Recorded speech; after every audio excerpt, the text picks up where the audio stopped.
creían que era por eliminación, que el calor iba a estar con todo y tuvieron un súper buen día. Un ataque y sigue. Se quedó Magnulti, va solo Carapaz, al oro o a nada, al oro o a nada, Walter Carchi, qué barbaridad, Mijín en el ataque. Esto va para ti, chiquilín. El International Speedway de Fuji, a las patas del va a tener tiempo de levantar los brazos, de hacer la imagen de victoria, dice Carapaz, oro en los Juegos Olímpicos de Tokio, oro para Ecuador, oro, y ahora en la prueba de Gran Premio.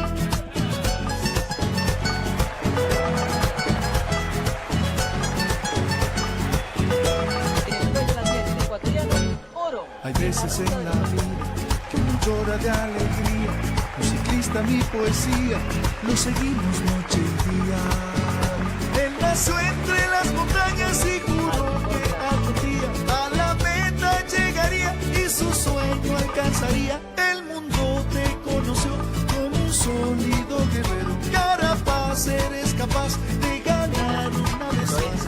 El mundo te conoció como un sólido guerrero. Carapaz, eres capaz de ganar una vez más.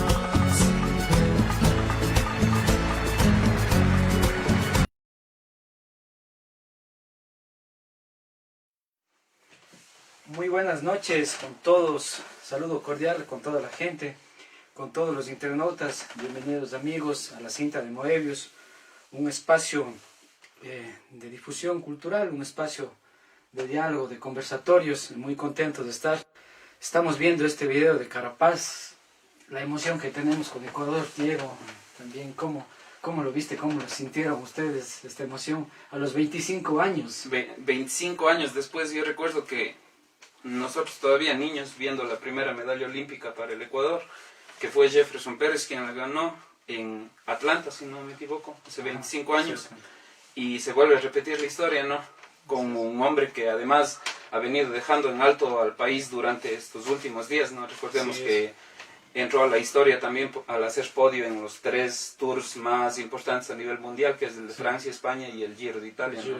Que creo que solo 20 ciclistas en la historia han logrado eso, y Carapaz además es el único en lograr esos 3 podios y la medalla olímpica a la vez. Entonces es un logro realmente gigantesco. Y la alegría de todo el Ecuador luego de 25 años, pues muy emocionados. Justo fue en la madrugada, el 24 de julio, y también también natalicio, el 24 de julio, natalicio de Simón Bolívar. Entonces creo que fue una fecha especial, y hoy pues también el programa, bueno, el natalicio de Simón Bolívar, pues estamos hablando de 1783, ¿no? 1830. Contentos de estar aquí en este espacio. Vamos con la cinta de Moebius, un programa que nace desde los arquetipos disonantes del pensamiento humano, buscando proyectar las facetas subjetivas y objetivas de quienes forjan la memoria colectiva. Hoy en la cinta tertulia estaremos junto a Diego Demetrio Orellana, historiador y escritor de la ciudad de Cuenca, y en la cinta visual junto a Mayra Sarmiento, actriz del Cantón Biblián. Los dos personajes son vitales en la creación de la cultura de la memoria colectiva. Un agradecimiento a los productores Saldañart, Minca y Estudio, Minca Visual Studio, Canara Studio y Logos Algoritmos Empresariales. Efectivamente, Marcus, muy contentos de tenerle aquí con nosotros, historiador Diego Demetrio Orellana, un gusto que nos acompañen esta noche. Antes de dar inicio a este programa, queremos agradecer también a nuestros auspiciantes, que gracias a ellos tenemos este espacio. Acerrío Maderarte, ubicado en la ciudad de Cañar, sector NAR, su gerente propietario, el ingeniero Edi Muyulema. Agradecemos también a Bioindustrias Purita, empresa de biotecnología del Cantón Cañar, y agradecemos a Cárdenas Alvarado, estudio jurídico en el Cantón Cañar. Gracias a todos ellos por hacer posible este programa. Diego Demetrio Orellana, muchas gracias por estar en este espacio, por venir a la cinta de Moebius. Su saludo, por favor. Muchas gracias por la invitación. Estoy grato de encontrarme aquí en este programa cultural, entonces vamos a conversar de cosas que me parece han llamado mucho la atención en Cañar. Ya, pues muchas gracias, como mencionamos, y también les comentamos, compañeros de este espacio, pues amigos internautas, este espacio tiene mucho que ver con el arte, y hoy Marcelo estamos, querido, por favor Diego, Estamos tenemos con esta obra. Sí, tenemos una grandiosa obra del artista cañarejo Marcelo Padilla que se estará subastando en las siguientes programaciones. No sin antes también agradecer a todas las personas que nos están siguiendo en la transmisión de Facebook Live. Muchas gracias por su constancia, por acompañarnos en este programa que es hacia ustedes, a quien les va dirigido. No se olviden de darle sus comentarios, like y compartir para llegar a más gente. También las personas que se ganaron unos premios en los programas anteriores pueden venir a retirar aquí. Y también pues luego hablaremos de esta obra también, esta obra de arte tan importante, de asimismo de un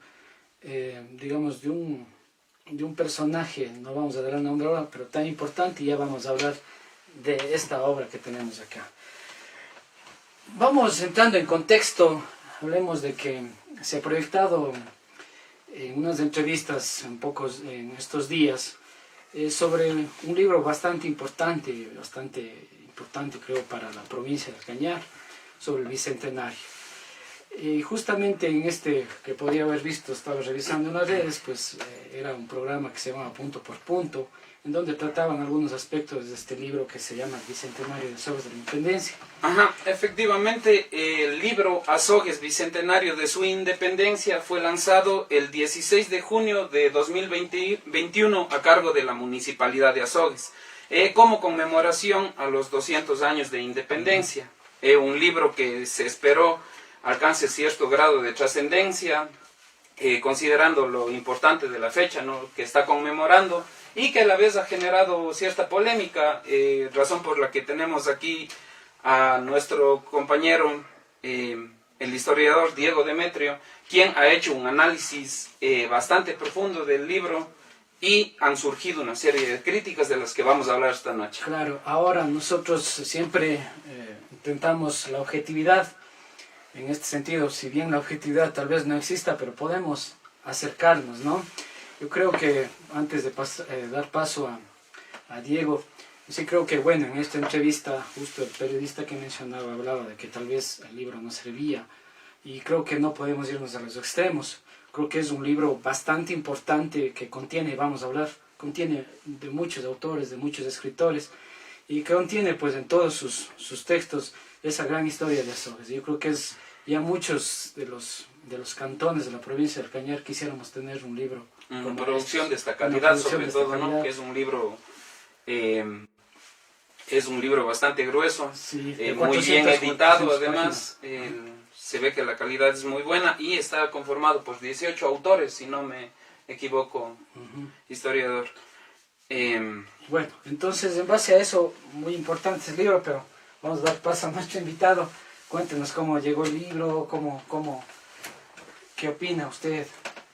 Muy buenas noches a toda la ciudadanía que nos esté escuchando. Un nuevo agradecimiento a ustedes por la invitación. Yo quiero comenzar diciendo que efectivamente un libro del bicentenario de una ciudad o de una provincia es una publicación que debería ser como una compilación de una verdadera efemérides que debe celebrarse con civismo. Desde ese punto de vista, la iniciativa de hacer el libro del Bicentenario de la Independencia de Azogues es digna de todo crédito e incluso de felicitación a la Municipalidad de Azogues por haber tenido esta iniciativa.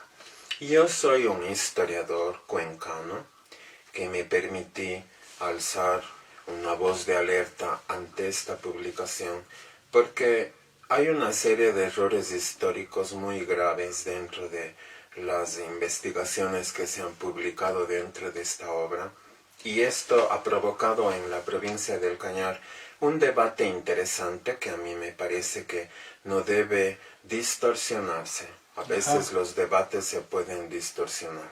Por lo tanto, yo quiero ante todo anteponer la intención que he tenido. Mi ánimo no es destructivo, como he escuchado en algunos sectores, sobre todo de redes sociales. Yo no tengo nada contra la Municipalidad de Azogues, y mi ánimo de ninguna manera es destruir la obra. Yo solamente me he alarmado como lo haría un historiador que conoce con certidumbre los hechos de la historia y que los encuentra atropellados. Entonces mi intención, más bien creo yo, ha sido cívica, porque también es un ejercicio de civismo, ejercer nuestros derechos constitucionales y decir, en este caso, al municipio de Azogues, que esto está mal hecho. No olvidemos que la Constitución de la República del Ecuador, que es el marco directriz sobre el cual actuamos, prescribe que tenemos los ecuatorianos el derecho a recibir una información verídica y veraz de parte de las autoridades.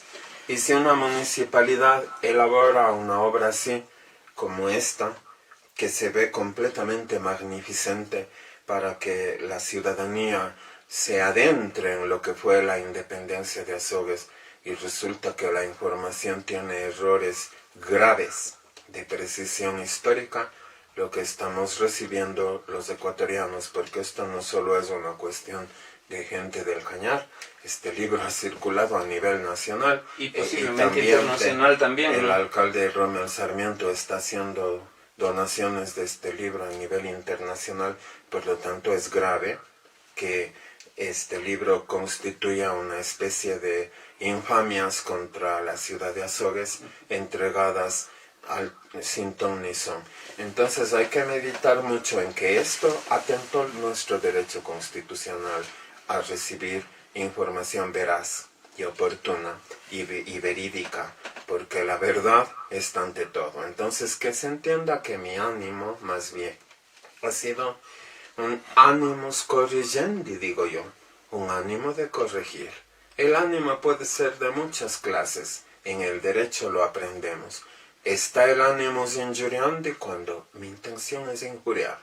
Está el animus jocandi cuando mi intención es jugar o reír. Está el animus corrigendi cuando mi intención es corregir. Yo tengo el animus corrigendi. Corregir. Claro. Ahora podemos mencionar justo en el programa del día de ayer, en Biblia Digital, estuvieron dos autores, el doctor Marco Robles y también la licenciada María Eugenia Torres. Pues ellos de una manera sensata, sobria y bastante educada, al menos hablo de la licenciada María Eugenia, pues sí, o sea, había reconocido de que había un error en cuanto al artículo de ella. Y también había mencionado, pues yo creo que no nos hemos equivocado en el proceso de escribir, es también tomemos en cuenta que todo el proceso de escribir y en una etapa de pandemia se nos va a veces, ¿no? Extenso y riguroso, ¿no? Sí, entonces yo creo que es digno pues de reconocer lo que habían manifestado y estamos en ese proceso. Ellos manifestaban que errores de humanos y la idea es de poder entender esas partes, no poder también que nos puede pasar a todos en ese sentido. Y como menciona usted y como estamos aquí hablando, es la intención simplemente que creo que con una fe de ratas ya se soluciona el problema, no sería una de las formas. Claro, y al final el libro tiene muchos textos en lo que vamos, que es vital para toda la provincia. ¿De dónde cree usted que nace esta serie de inconsistencias? ¿Cuál cree que fue la naturaleza? Hablemos de que quizá hubo mucha emoción en el momento de decir seremos parte de una publicación, quizá un tiempo muy reducido, y también supongo que hubo cierta carencia de rigurosidad científica ya en el proceso editorial. ¿Cuál es su percepción de esto? ¿Cuál cree que pudo haber sido la naturaleza de que hayan una serie de errores e inconsistencias en una obra tan importante? Como autor de libros y como lector de libros a la vez, porque los escritores somos autores y lectores. Entonces, como autor de libros yo puedo decir, además de mi experiencia de editor, que la razón por la cual sucedió este atropello es porque siempre que se hace un libro de esta naturaleza existe un consejo editorial. Y es el consejo editorial el que garantiza que el libro salga bien.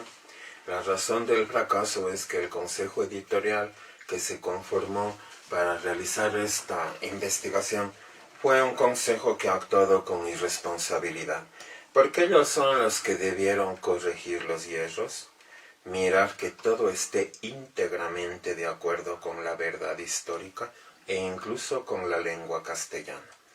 Yo no he debatido hasta ahora los atropellos infames que existen contra la lengua de Castilla.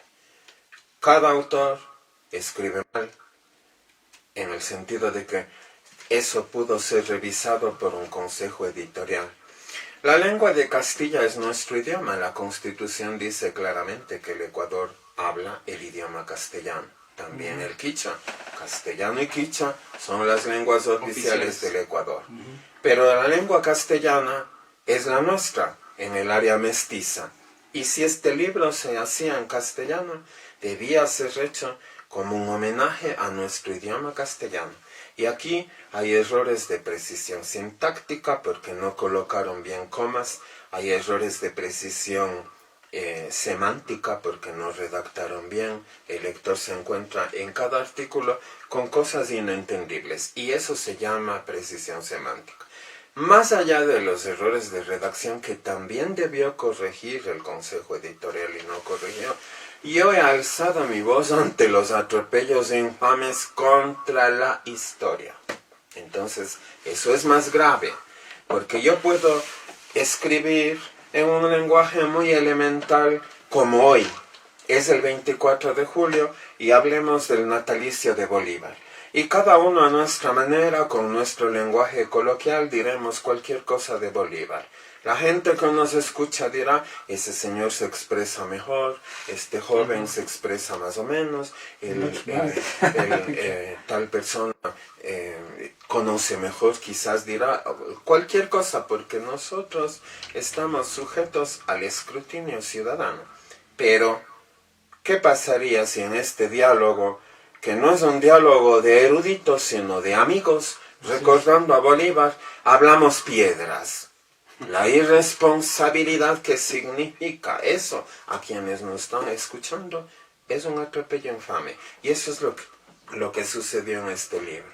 Se pusieron a hacer una cosa magnificente, majestática, sorprendente y admirable en honor a los 200 años de independencia, con gente que no escribió bien. Pero no es la gente que no escribió bien, es el consejo editorial el que fracasó. Ese consejo editorial está consignado aquí con nombres y apellidos. Los culpables de este atropello son Mariana Andrade, Diana Barzallo, Eduardo Crespo Román, Bolívar Delgado, que era el comité editorial, el señor Carlos González, que dirigía el concepto editorial del diseño, Carlos Sánchez, disculpas por cambiarle el nombre al diseñador. Carlos Sánchez es también el culpable absoluto de esto porque se entiende que este señor representaba a Congraf, la empresa editora, y no pudo ni siquiera ofrecer un producto que sea atractivo en el diseño. Mostrar al final un despliegue. Historiador, solo una cuestión para seguir conversando. ¿Por qué la mediación? ¿Por qué tal vez no se hizo un documento en donde que usted dice, mire, en este libro existe cierto tipo de ratas y se lo envía de alguna forma con un oficio en este caso al municipio para que se haga una fe de ratas? ¿Por qué tal vez la mediación, no sé, por qué no se hizo ese acercamiento? A mí me parece, Marco, que este no es un asunto de mediación porque yo no soy parte del problema. Yo soy un simple ciudadano, historiador, que llegó este libro a mis manos y como soy un historiador, empecé a leer y empecé a espeluznarme de los atropellos cometidos y levanté mi voz a decir esto está mal hecho. Porque esto ya es un asunto de información pública. El momento que un libro está publicado y se entrega, si está mal hecho, todo lo que se informa mal se convierte en un atropello para la gente a la cual debemos educar. Por lo tanto, no estoy de acuerdo con las voces que me han dicho, que yo debía en secreto escribir al alcalde y decir, por favor, esto está mal hecho. No, señores. El momento que esto se hizo un objeto de información pública, yo debo alzar públicamente mi voz y decir un ratito, esto es un atropello. Y eso es lo que yo he hecho. He hecho, Rommel Sarmiento, si me estás escuchando. Eso es lo que he hecho. Ahora, frente a su pregunta que me parece muy interesante, también yo he dicho lo que hay que hacer. Detener la circulación de este libro, no seguirlo obsequiando y comenzar con el mismo consejo editorial que actuó con irresponsabilidad, conformar una campaña correctora. Tal vez pensar en una segunda edición. Y luego poner una fe de ratas al final del libro de los que todavía no obsequian, porque los que ya están obsequiados, como usted sabe ya quién está hecho recibe. el mal. Tal vez allí habría una solución por buscar mecanismos para evitar que esto se desperdicie, porque también hay una solución radical. Yo soy muy radical en las cosas y a veces hay que tomar el toro por los cuernos. Si yo fuera alcalde de Azogues diría, lamentablemente esto salió mal hecho, se retira de la circulación, castigo o sanciono a los responsables, porque eso hay que hacer cuando uno se amarra los pantalones y luego hago de nuevo una cosa digna para mi ciudad o mi provincia. Pero eso se hace cuando hay ataraxia y firmeza para actuar. Eso no podemos esperar de Rommel Sarmiento por sus condiciones psicológicas incluso. No es un gobernante de armas tomar.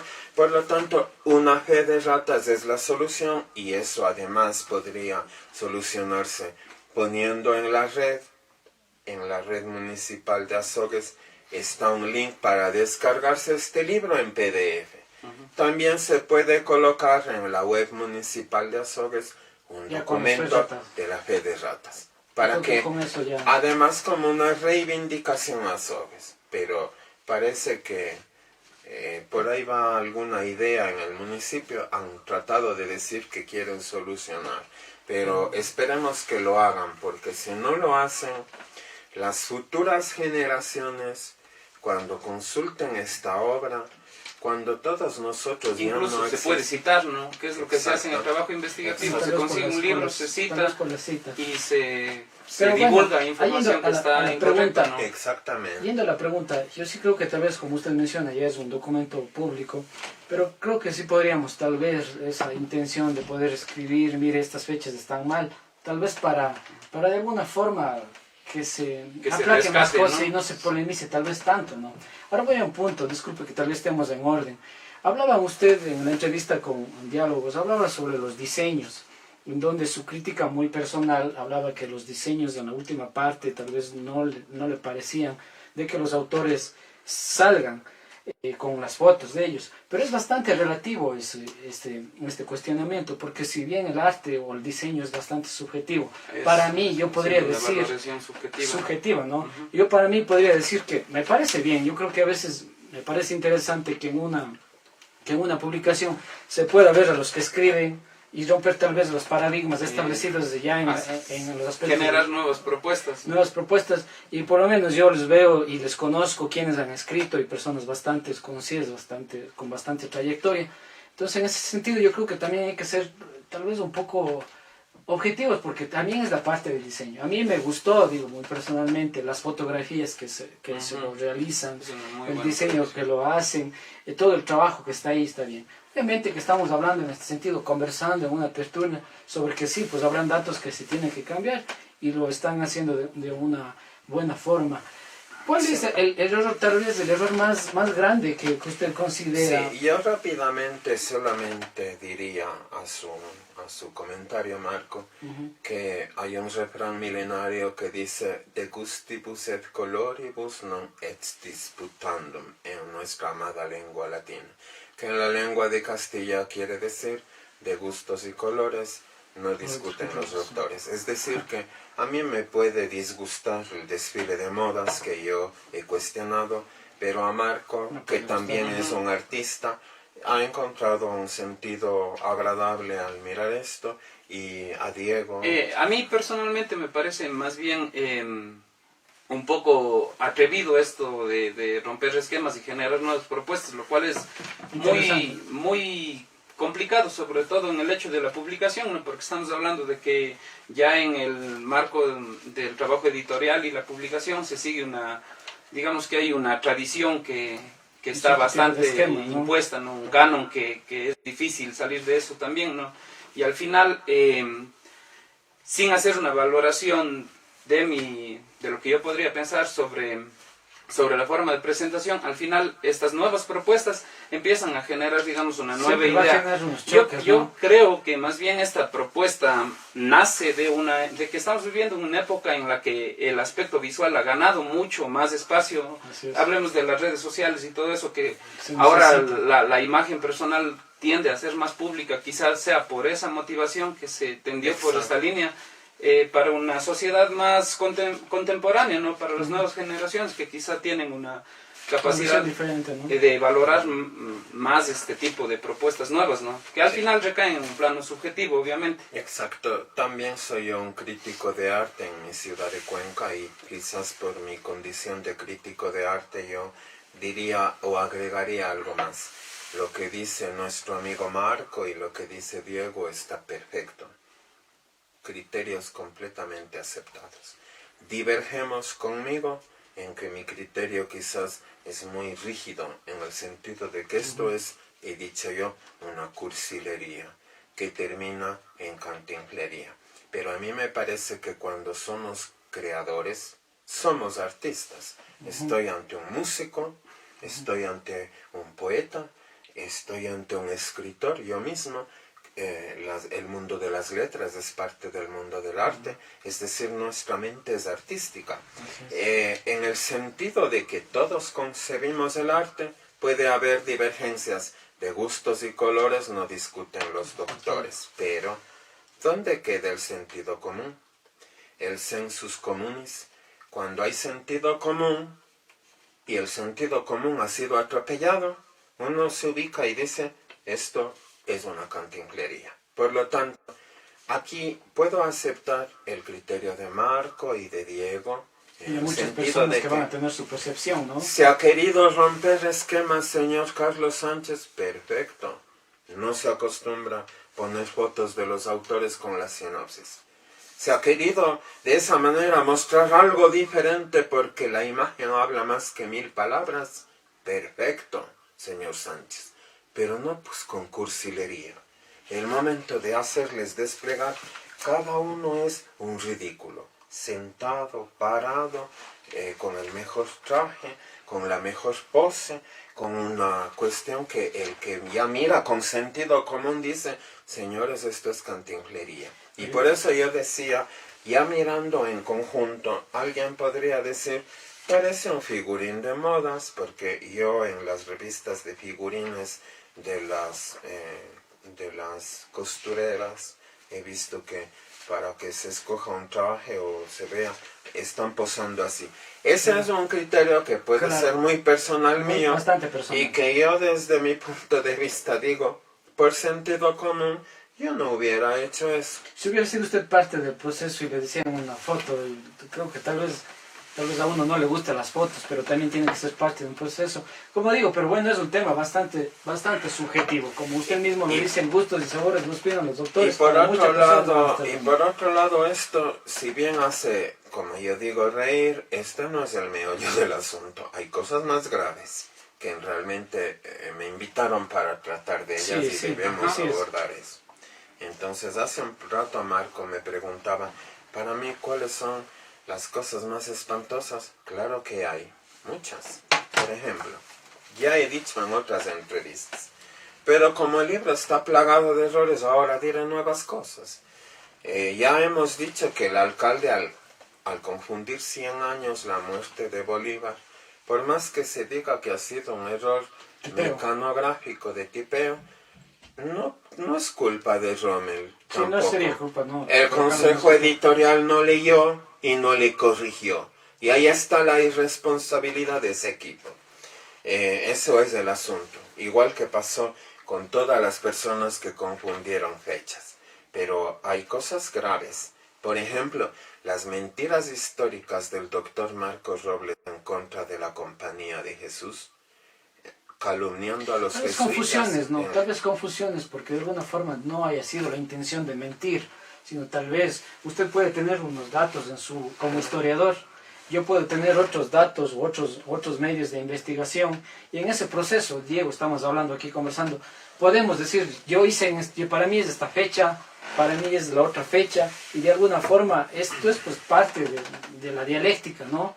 De la trialidad, de la dialéctica, de la tesis, de la antitesis y la síntesis, de poder generar ese espacio, porque no somos dueños de la verdad. Así mismo es, Marco, nadie es dueño de la verdad, y yo lo he dicho en otras entrevistas, pero esto sí es grave porque hay un aditamento más que yo debo adicionar a lo que ya he dicho frente al doctor Marcos Robles. Me escribió en el Facebook de él un artículo injurioso y grosero por haber dicho yo un simple comentario de amigo, porque además el doctor Robles es mi amigo, como ya he dicho en otras ocasiones. Y para defender sus argumentos, no me dijo, mire Diego, mis fuentes son estas. Me dijo fuentes que son incorrectas. En ese artículo de defensa, doctor Marcos Robles, usted me dice que han habido grandes historiadores o escritores que yo desconozco y que han dicho que los jesuitas atropellaron a los indígenas y maltrataron y fueron causantes y diezmaron a la población negra. Y me ha citado algunos autores. Me mandó un listado de autores, entre ellos Pío Jaramillo Alvarado, que escribió un libro interesante para la historia del Ecuador, El Indio Ecuatoriano.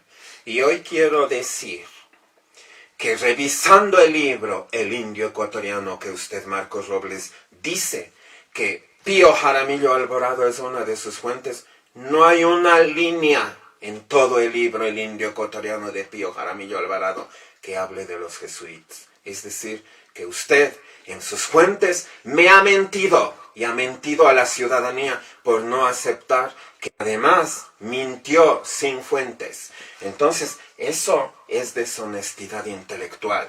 Y aunque usted haya sido mi amigo, me conoció como amigo amante de la verdad, y un amigo es capaz de decir a otro cuando está mal, mira, esto está mal.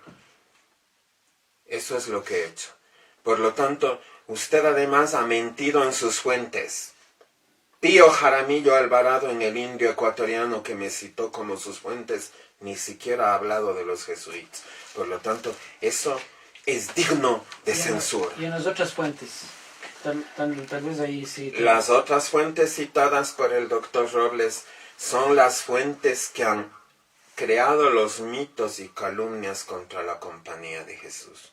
Y yo he dicho que el padre José Joanem, que escribió la obra intitulada La historia de la Compañía de Jesús en la antigua provincia de Quito, de la Real Audiencia de Quito, entre 1586, cuando llegan los jesuitas al Ecuador, y 1767, cuando son expulsados, el padre José Joanem en esa obra, con documento en mano de los archivos de la Compañía de Jesús en el Ecuador, que reposan tanto en el archivo de la provincia ecuatoriana de la Compañía de Jesús como en el archivo de la Biblioteca Aurelio Espinosa Polit, te fue demostrando cómo calumniaron a los jesuitas con el cuento de la expulsión. Esa obra es clave para darse cuenta que las fuentes del doctor Robles son las fuentes que crearon los mitos contra los jesuitas. No es erróneo tampoco afirmar que la historia y los historiadores en su extenso esfuerzo al final nos terminan contando una parcialidad de la realidad, porque yo creo que sería técnicamente imposible alcanzar a describir toda la realidad, mucho más en otras épocas en los que el punto al que voy es que quizá no hubieron casos aislados, no hubieron casos en que sí se dieron casos de maltrato, este tipo de situaciones. Según sus investigaciones y su vasto conocimiento, no existe ninguna fuente bibliográfica que diga que haga este tipo de afirmaciones. No existe, por una sencilla razón. En el caso del doctor Marco Robles no solo hay mentiras históricas y fuentes imprecisas de quienes escribieron con extremismo contra los jesuitas. También hay desubicaciones históricas porque el doctor Marco Robles dice aquí en este libro que el padre Bartolomé de las Casas, por ejemplo, atacaba a los jesuitas por los maltratos a los indígenas. Y el padre Bartolomé de las Casas murió cuando la Compañía de Jesús recién nacía. Ni siquiera habían pasado unos 20 años de la muerte de San Ignacio de Loyola, el fundador de los jesuitas, el padre de las Casas moría. Es como que los jesuitas eran bebés y ni siquiera llegaban a América, y el padre Cristóbal de las Casas ya entregó su alma al Creador, para que él venga a decir que ha escrito contra las misiones de los jesuitas. Aquí hay incluso desubicaciones de la historia. Yo creo mucho en su seriedad, doctor Marcos Robles, y por eso he dicho que eso, si no es mentira, si no es pasión contra los jesuitas, puede ser ya un signo de Alzheimer o de demencia senil. Bueno, y tal vez, como digo, es bastante subjetivo, sobre ¿no? todo en este tema es complejo el análisis de la forma en que incidieron en las culturas nativas de los pueblos americanos, tanto jesuitas como otras misiones que llegaron acá, ¿no? Sí, para ir pasando a otros temas solo diré una cosa. Tampoco quiero que interpreten que soy un acérrimo amante de los jesuitas. Soy un exalumno de los jesuitas y quizás porque ellos me formaron, conozco mucho de la orden jesuítica y por eso me he permitido con fundamento decir, esto no fue así. He ido a fuentes que justamente comprueban que los jesuitas no fueron malos. Entonces, por esa razón he hablado. He detectado fuentes que les han atacado sin fundamento y que el doctor Robles ha usado también. Y acabo de descubrir que él me ha mentido en fuentes que nunca tocaron a los jesuitas. Ahora voy a una cuestión. Vamos a la memoria colectiva. Supuestamente vamos a dos bandos, a una idea de que se ha dicho que algunos, tal vez en criterio indigenista, hablan de que antes de que vengan los españoles o antes de que venga la religión católica, todo era de color de rosas y que no había el robo. Se ha escuchado ese tipo de pensamientos. Y de alguna forma, siendo de alguna forma neutrales, no creo que fue tanto así, que tal vez hubo gente que vinieron y que sí, ¿no? Sí vinieron, creo que era no estaban todavía como en una sociedad tan avanzada, porque si no, no se hubieran dejado conquistar. No había escritura tampoco. Y la religión también creo que ayudó, hablamos en Centroamérica, los sacrificios que se hacían a la gente por sus conexiones ideológicas, y de alguna forma la religión ayudó a las personas con la filosofía de Jesucristo, con la ideología de Jesucristo. Entonces, disculpen que me salga del tema, pero yo creo que en la memoria colectiva hay muchas personas que dicen no, que la religión hizo mal y que nosotros antes de los españoles fuimos una sociedad perfecta. Y creo que eso es, yendo al sentido común, no es tanto así, ¿no? Yo creo que más que eso responde también a una necesidad de replantear el concepto del indígena en el país, ¿no? Porque estamos hablando de un pueblo que ha sido maltratado históricamente durante siglos, ¿no?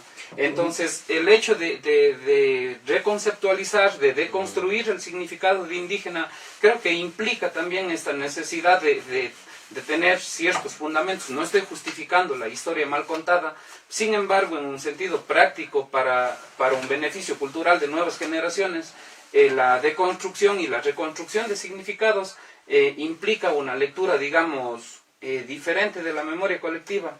Sí, yo estoy de acuerdo con usted, Diego, porque conmigo no. Estoy de acuerdo con usted, Diego, porque esto de reconstruir, deconstruir, son términos de la contemporaneidad que nos permite mirar desde otra perspectiva, una retrospectiva, sí. Y eso hay que hacer en la vida. Entonces concuerdo con usted. E igual con lo que usted dice, cuando habla de que se ha creado una serie de escuelas para mostrar que habían otras visiones también en el mundo prehispánico que deberían considerarse, por supuesto, pero yo diría como historiador, a lo largo de los siglos han habido, como toda la vida, profesionales buenos y malos. Uno mismo sabe, usted como músico sabrá quiénes de sus colegas son no solo talentosos, sino hasta geniales, y quiénes son de media petaca. Y usted también sabrá que hay poetas dignos de admirar y poetas que no pueden realmente hacer ni siquiera un buen poema, como yo conozco muchos historiadores que son realmente una desgracia y una calamidad, y otros a los cuales hay que admirar. Entonces, los buenos historiadores han dejado obras magnánimas, que son las que hay que seguir. Y uno debe tener el suficiente conocimiento adecuado para discriminar las fuentes. Porque uno puede decir, el padre Bartolomé de las Casas, qué interesante fuente cuando habló de los abusos de los españoles contra los indígenas. Y uno puede decir que han habido autores como los que cita el doctor Robles, estos ingleses, esta gente que justamente se basó en mitos, porque se caracterizaron, porque dejaron ideas que no han estado fundamentadas en documentos. Entonces uno descubre que el que es bueno deja un buen legado, el que es malo deja un mal legado, y por eso debemos luchar por la verdad. Pero el historiador creo que tiene un problema, que de alguna forma no va a poder llegar a la certeza. Sí. Podemos acercarnos a una interpretación, porque de alguna forma no estamos en la época, o tal vez un libro que yo estoy citando, tal vez no fue interpretado adecuadamente, entonces no vamos a poder llegar a la certeza, obviamente, por el tiempo. ¿Cuál es el error que puede cometer un historiador al no poder tener esa fuente de acceso directo? El error principal que puede cometer un historiador, para todas las personas que me escuchan, es no tener objetividad. Desde la milenaria sabiduría latina se ha dicho siempre que hay que hablar sine ira et studio, dice en latín esta milenaria frase de la filosofía antigua, de la antigüedad clásica. ¿Qué quiere decir sine ira et studio? Que cuando uno analiza algo, o escribe algo, o dice algo, hay que hablar sin resentimiento ni favor, sine ira et studio. Pero algunos le van a decir a usted que tal vez usted está resentido y que tal vez habla con este libro. Sí, cuando eso se hace, se habla objetivamente. Entonces, lo que no debe tener el historiador, o el defecto del historiador, es el extremismo.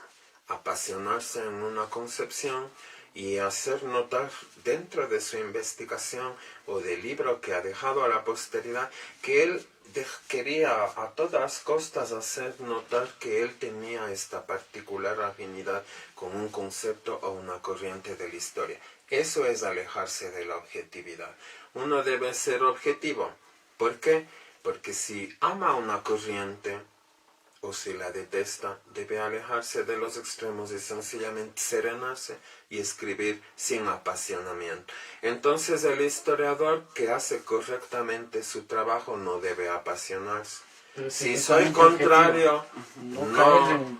Y creo que fue a mi percepción, yo creo que quizá eso también fue la base para generar esta serie de inconsistencias, ¿no? Yo creo que hubo mucha emoción, muchos sentimientos que impulsaron a los autores.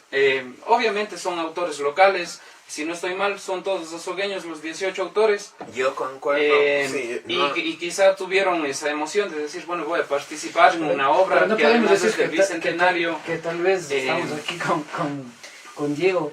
Tal vez usted en algún momento también no cayó en esa pasión y no fue tal vez objetivo en un sentido de apasionarse con su conocimiento, y de alguna forma mucha gente lo va a ver así, al decir que al salir en un medio de que hay estos, no cayó apasionado, dejó de ser objetivo usted. No, yo creo más bien que aquí se han enfrentado en el fondo dos posturas.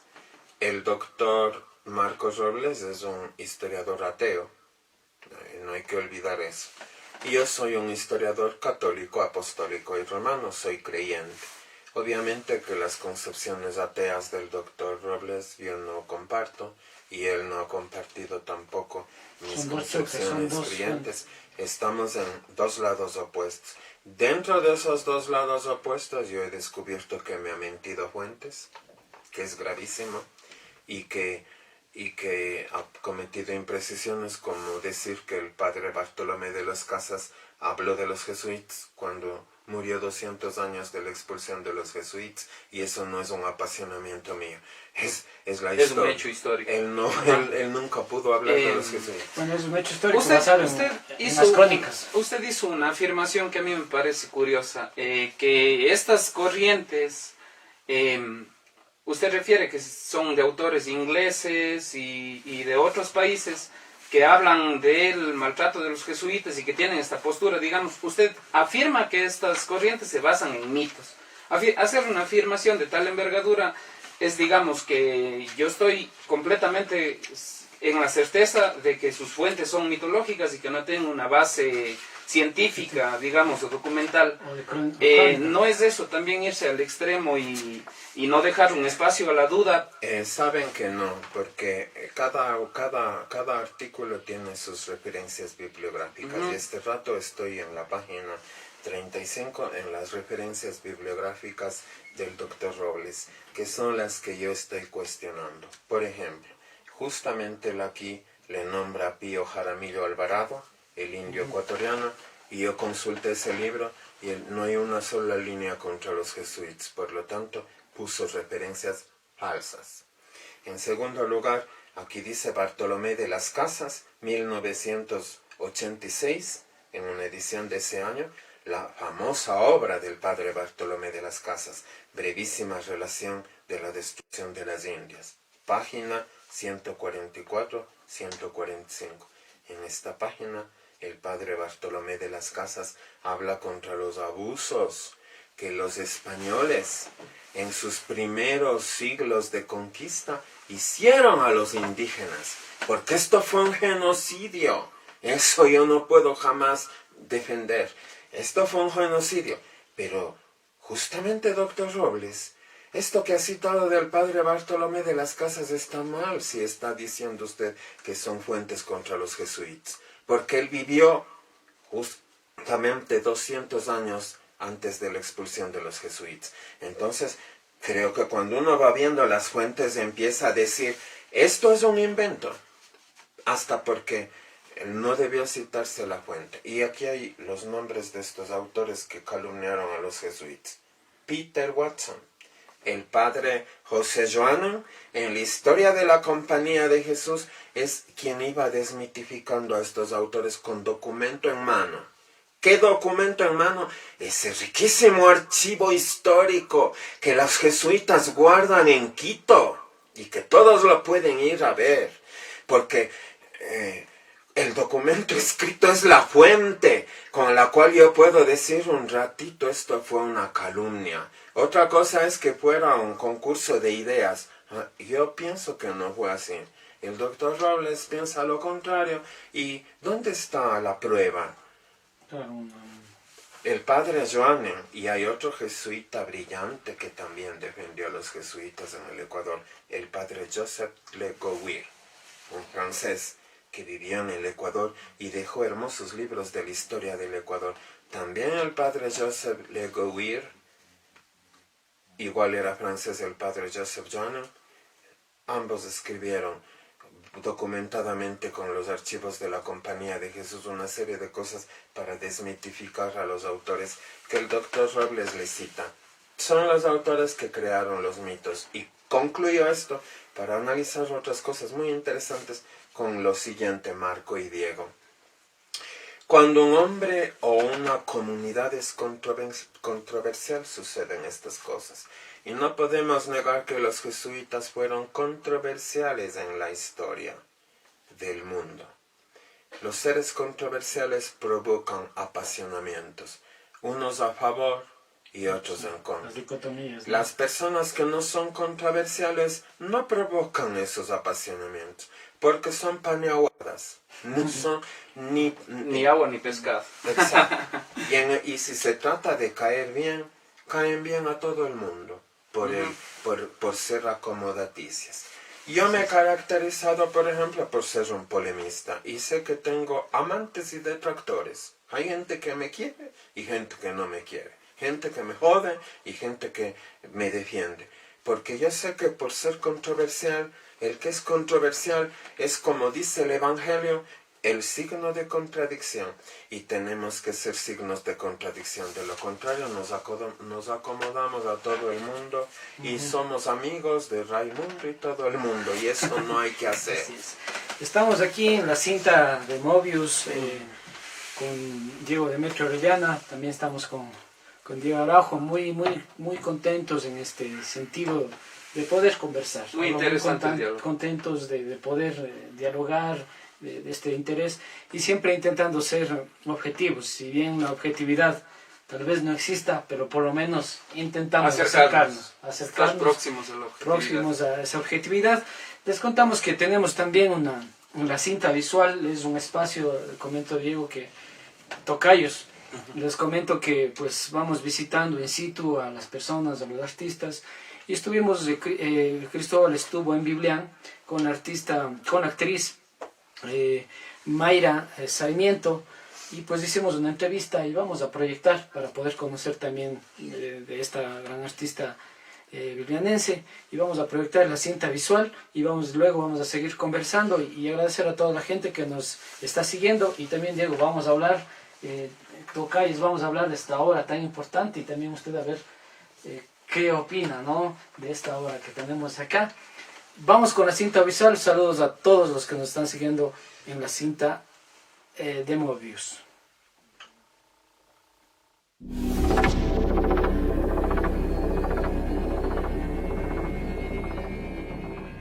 Nos encontramos en el Cantón Biblián junto a Mayra Alexandra Sarmiento Urgidez, artista teatral, gestora cultural. Buenas tardes, Mayra. ¿Cómo se encuentra usted? Muy buenas tardes. Con mucho gusto de poder acompañarles a ustedes, esta oportunidad que me dan, esta manera diferente de hacernos una entrevista. Entonces, muy contenta y dispuesta a poder colaborar en lo que se pueda en este tiempito que vamos a estar compartiendo juntos. Gracias, Mayra.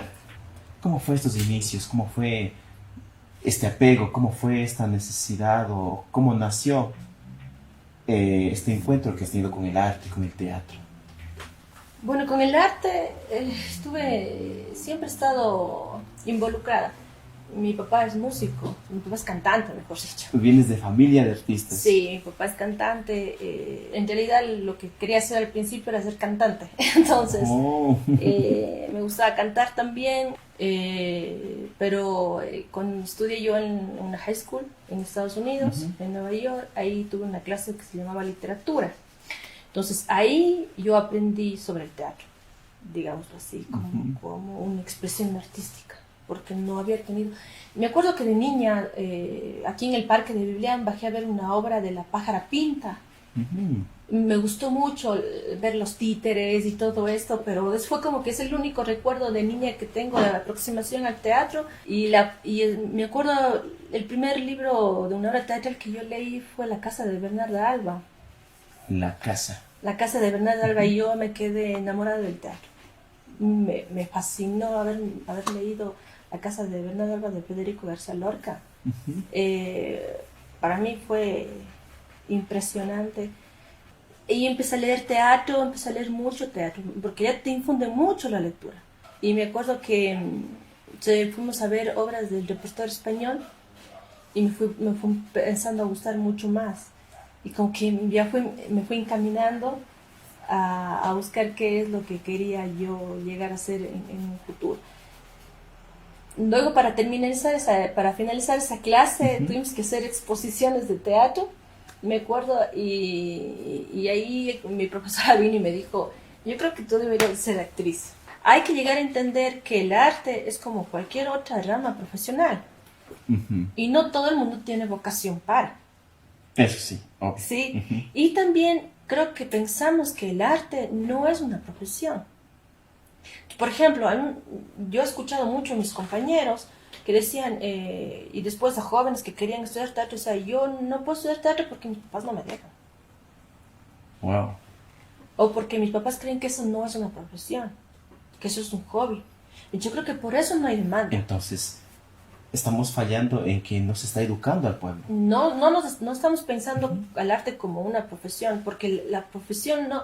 Es ser artista profesional, haber estudiado, o hay muchos artistas aquí en el Ecuador que no tienen un título, pero no les quita su profesionalidad. O sea, no hablemos desde un título, sino hablemos desde una carrera, desde una profesión como tal.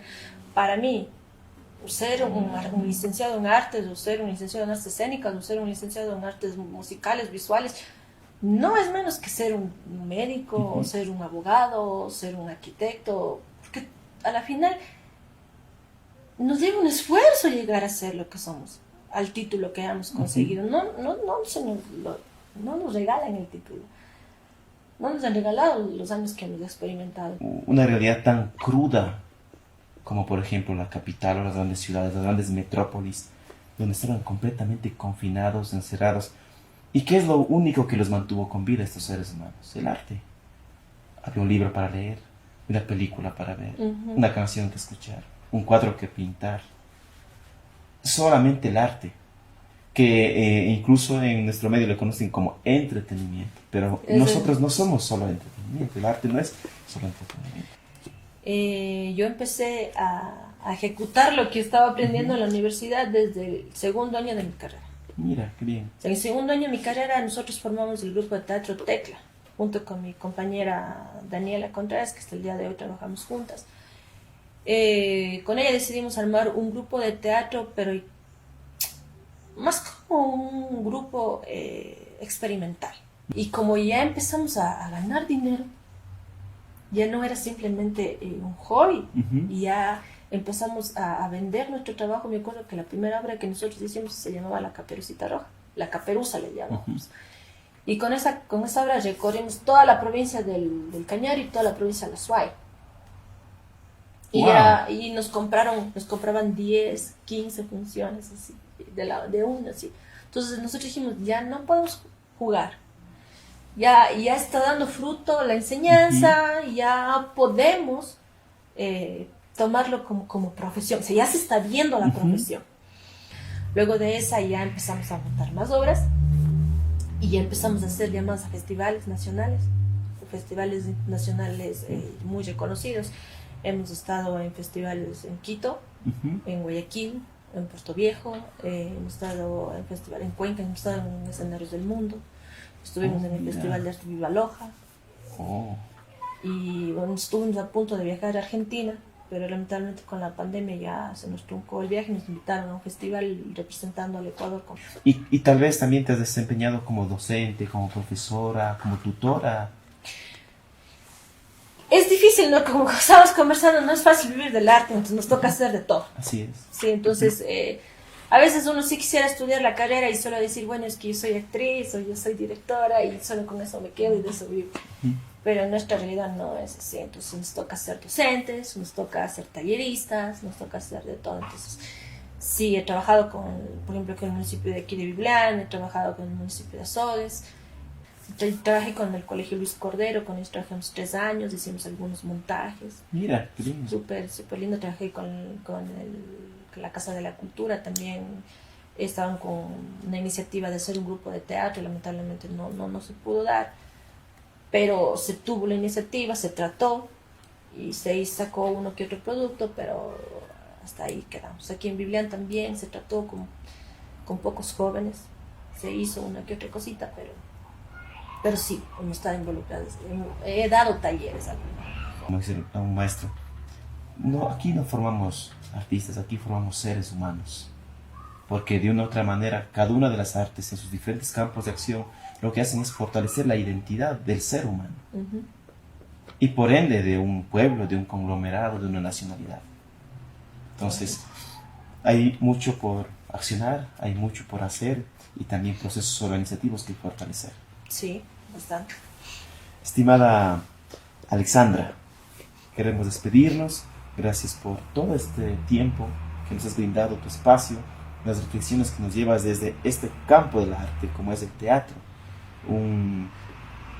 Una rama más, reitero, del arte, que en verdad, como dices, realmente muy poco visibilizado. Pero me sorprende, mira, toda esta trayectoria que nos cuentas y cómo prácticamente ya con productos y exponiendo y vendiendo. Sí, muchas gracias, muchísimas gracias por venir. Las puertas de mi casa están abiertas para ustedes cuando quieran regresar. Y realmente ha sido un gusto poder compartir con ustedes. Gracias.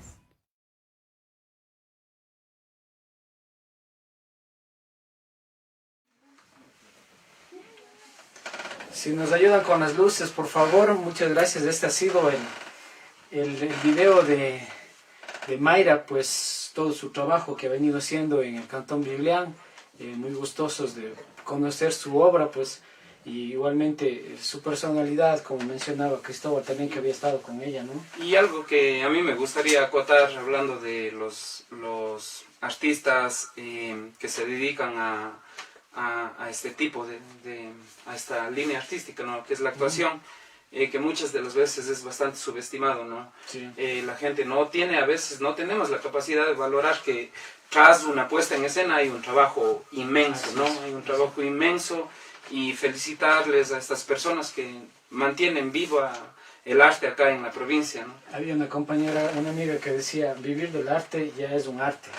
Sí, en realidad es muchos escritores también han opinado, ¿no? Que es una decisión un poco arriesgada, atrevida, tal vez, ¿no? Sí. Orientarse por el arte, porque al final no paga, ¿no? Siendo objetivos, ¿no? Bueno, creo que que es sí lo ya que está menos dando, paga, ya ¿no? está generando. Vamos a saludar, vamos a hacer algunos escritos que tengo aquí, si me permite.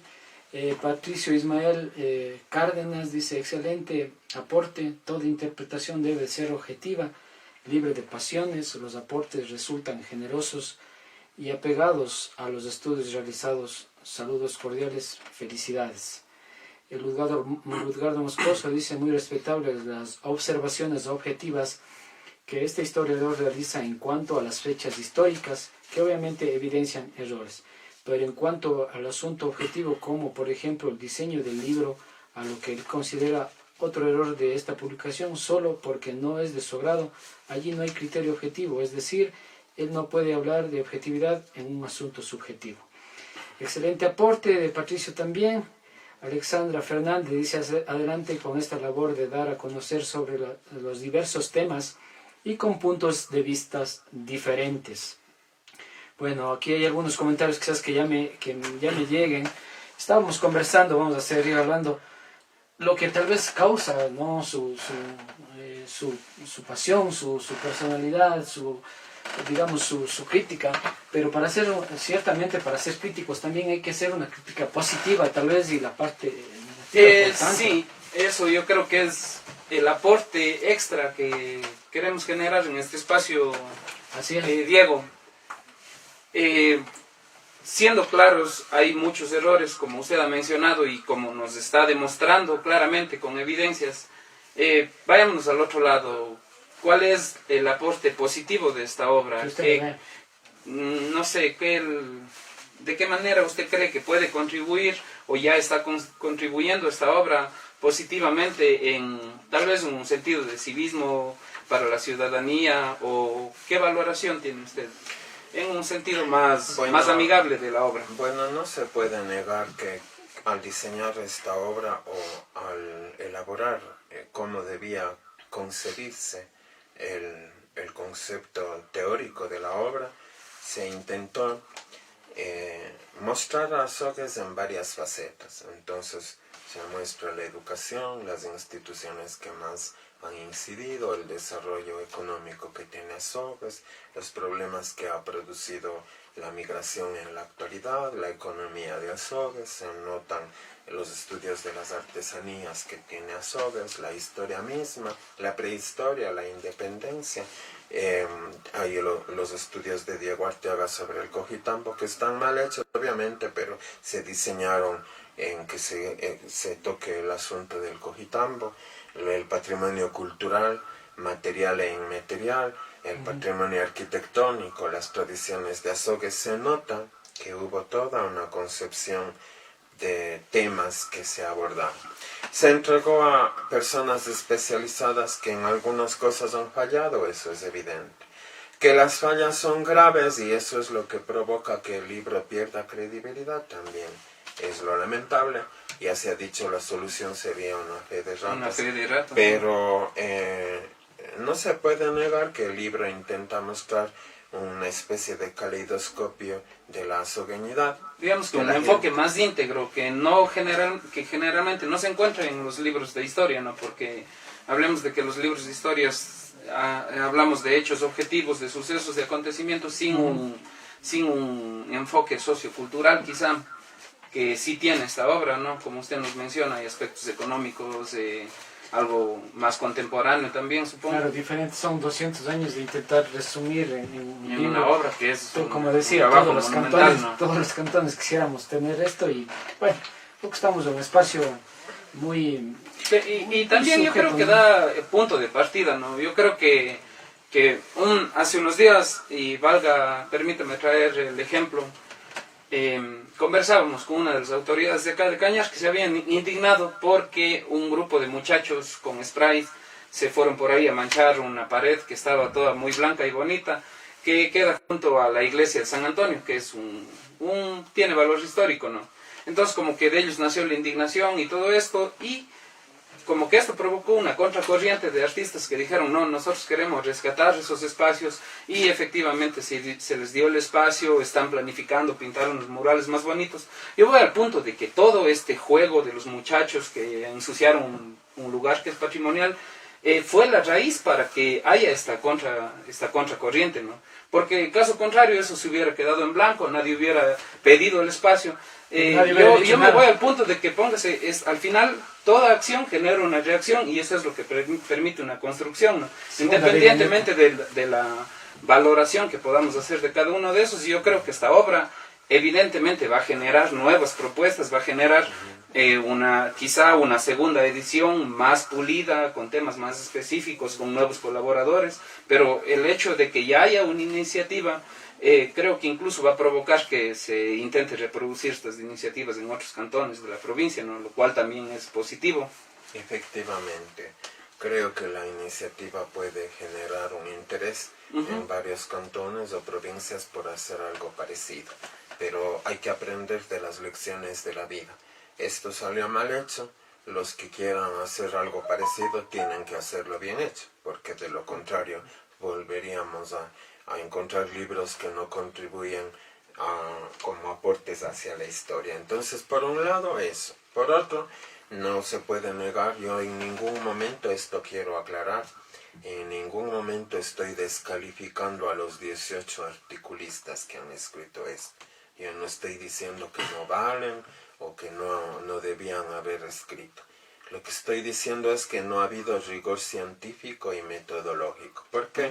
Porque si usted es poeta, como lo es, y yo le conmino ahora a que haga un estudio de la poesía del Cañar y lo hace mal hecho, significa que usted fue un irresponsable en algo que le encomendaron, siendo como es un poeta.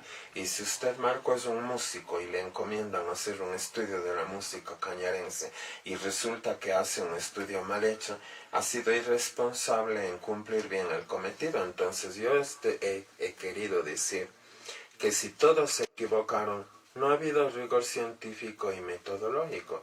Y eso es algo que debemos procurar cuando cogemos la pluma, porque, como decía Cicerón, verba volent, scripta manent, las palabras vuelan y los escritos quedan.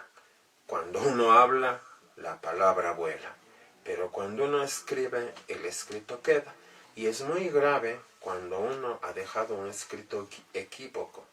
Por lo tanto, el momento que uno va a escribir, hay que ser más cuidadoso en escribir bien. Y si se trata de la historia, no hay que equivocarse en fechas históricas. O al menos tener una base sólida para hacer una afirmación, ¿no? Porque yo creo que también esto va un poco de la tendencia a la inmediatez que nos tienen las redes sociales, ¿no? la gente lo que hace es ver el primer dato y ya afirma que es cierto, ¿no? Lo cual no se puede hacer desde un punto científico, ya no. Y por otro lado, siguiendo su criterio, Diego, de que toda acción provoca una reacción, a mí me parece que mi voz de alerta ante esta publicación, miren las reacciones que ha provocado. Ha provocado un buen debate a nivel provincial, porque este diálogo que estamos teniendo es parte de ese debate, de ese interés que se ha forjado por mi voz de alerta. Entonces eso es importante. De ese debate debe venir todo un proceso para reivindicar a la ciudad de Azogues como ha querido hacerse con esta obra. Y han salido también soluciones de ese debate, porque a mí me han preguntado qué haría yo. A veces yo soy una persona que mira las cosas con tal rigurosidad que he preferido una medida in extremis, retirar de la circulación el libro. Pero se puede hacer una fe de ratas y salvar. Si no lo hacen, sería otra irresponsabilidad con la historia. Ahí, si me permiten la interrupción, vamos a seguir dialogando. Ya se nos está acabando el tiempo, pero bueno. Les comento que en estos programas estamos siempre nuestros invitados, en algunas ocasiones pues nos dejan algunos regalos. Y hoy hubo un programa con Dayana Yubisaca, que es diseñadora de aquí está ya graduándose, es diseñadora de aquí del Cantón Cañar, y nos había dejado un obsequio. Y justamente tenemos aquí a la ganadora, que es Anabel Rojas. Anabel Rojas. Entonces vamos a pedir que pase por favor para hacerle la entrega.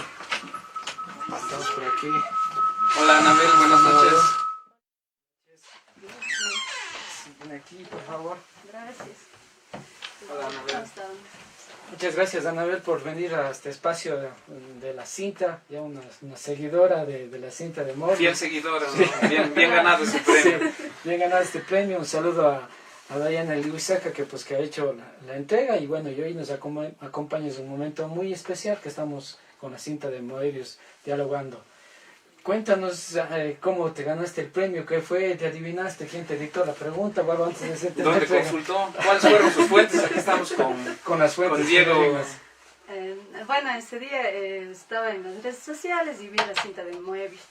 Entonces, como vi toda la entrevista y todo el programa, preguntaron, sortearon el pañuelo por la pregunta de dónde, los lugares que ella había visitado para realizar todo lo que era sus diseños y todo eso. Entonces respondí eso, hicieron el sorteo y gané. ¿Qué te pareció el programa, Anabel? Sí, es muy interesante, hablan de cosas prácticamente que nos sirven para la cultura y todas esas cosas. Así pues, Anabel, Sí. vamos a hacer la entrega desde un pañuelo que había diseñado con gusto para ti mismo, que hacemos de la cinta de Moebius. Y gracias a Dayana, pues porque ha cumplido y nosotros también estamos cumpliendo. Gracias, Anabel, por seguirnos, y no se olviden de seguirnos en Facebook Live. Déjennos sus comentarios, que también podrían hacerse acreedores a estos fabulosos premios de nuestros invitados. Sí, agradezco también a la cinta de Moebius, que por ellos Gracias, y Anabel. siga participando. Ya luego vamos a estar con subastas Vamos a y algunos subastar regalos esta más, obra. Hoy ¿no? sí. Ya sabes. Muchas gracias. Gracias. Gracias, Anabel. Gracias. Bravo, el aplauso a... Gracias. Ahí está.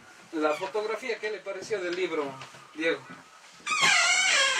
Bueno, ha habido un interés también de mostrar a Azogues desde diversas perspectivas fotográficas, y me parece muy interesante que se haya pensado en un libro fotográfico que hace grandilocuente y magnificente a la ciudad. Dentro de esa fotografía se han jodido cosas. Por ejemplo, miren ustedes, tenemos una hermosa fotografía de la iglesia del Señor de Flores, que no se puede negar que ha habido un talento fotográfico para hacer esto. Pero el momento que hablan de ella, escribieron: el estilo de esta edificación es neoclásico, y nada tiene de neoclásico. Luego, pues prima la simplicidad y esencialidad plasmada en líneas sutiles que lo configuran. Las enormes columnas verticales, así como las proporciones perfectamente definidas y la simetría de la edificación. Ver imagen, página 108, que es esta de aquí. Esta iglesia y esto no es elucubrativo, si miramos bien, contiene algunos elementos como estos adornos al lado de la torrecilla que podrían ser góticos, y la misma estructura de la torrecilla que tiene algunos adornos y elementos propios del barroco, que podría, por esa mezcla de estilos, hablarse de que el estilo arquitectónico de esta iglesia es ecléctico. Hay un eclecticismo con aportaciones propias nuestras, porque en las bases, estos arcos que tiene inicialmente el frontispicio, contienen unos capiteles que no son ni los dóricos, ni los jónicos, ni los corintios, que hacen el mundo clásico para que esto sea clásico, y menos neoclásico.